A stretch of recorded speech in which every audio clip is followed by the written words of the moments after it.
ఇంకా లాస్ట్ శుభమస్తుకి అయితే వచ్చేసాము. ఇక్కడ దొరకకపోతే వేరే చాయిసే లేదు అసలు. లంచ్ టైం కూడా దాటేసింది. లంచ్ కూడా చేయకుండా డ్రెస్ కోసం తిరుగుతూనే ఉన్నామన్నమాట. అస్సలకి సెట్ అవ్వలేదు. శుభమస్తుల్లో బ్లౌజ్ పీసెస్ చాలా బాగుంటాయి కదా, రెడీమేడ్ బ్లౌజెస్ కూడా చాలా బాగుంటాయి. ఇంకా మమ్మీ కావాలని చెప్పి సెలెక్ట్ చేసుకుంటున్నాము.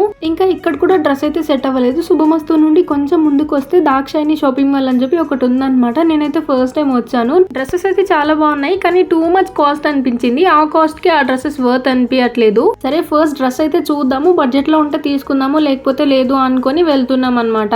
ఇక్కడ కూడా ఫ్రాక్స్ అయితే చాలా బాగున్నాయి, కానీ ఒక్కొక్క frock nearly 6K to 8K ఉంది. ఇంకా షరారాస్ అయితే చూస్తున్నాం అనమాట. సైజ్ ఉంది, కలర్స్ కూడా చాలానే ఉన్నాయి. ఇంకా షరారాస్ లో అయితే చాలా కలెక్షన్ ఉంది, అన్ని చూపిస్తున్నారు అనమాట. డార్క్ కలర్స్ వద్దనుకున్నాం కాబట్టి అవాయిడ్ చేసేసాము. ఇక్కడ ఉన్న హాఫ్ వైట్ డ్రెస్ నాకు చాలా నచ్చింది. ఇంకా అది ఇంకొకటి రెండు చూస్తున్నాం అనమాట ఎలా ఉంటది అని చెప్పి. ఈ హాఫ్ వైట్ తీసుకుందామని ఫిక్స్ అయిపోయాము. కాస్ట్ అయితే నేను పెట్టుకున్న బడ్జెట్ కంటే క్రాస్ అయిపోయింది. ఇంకా అస్సలకి వద్దు అనిపించింది. నేనైతే ఒక మగ్గం వర్క్ అయినా సరే తీసుకుందాం అనుకున్నా, అది థ్రెడ్ వర్క్ అనమాట. అంత పెట్టాలనిపించలేదు. ఇంకా తిరిగి మళ్ళీ లక్కీ షాపింగ్ మాల్ కి వెళ్లాల్సి వచ్చింది.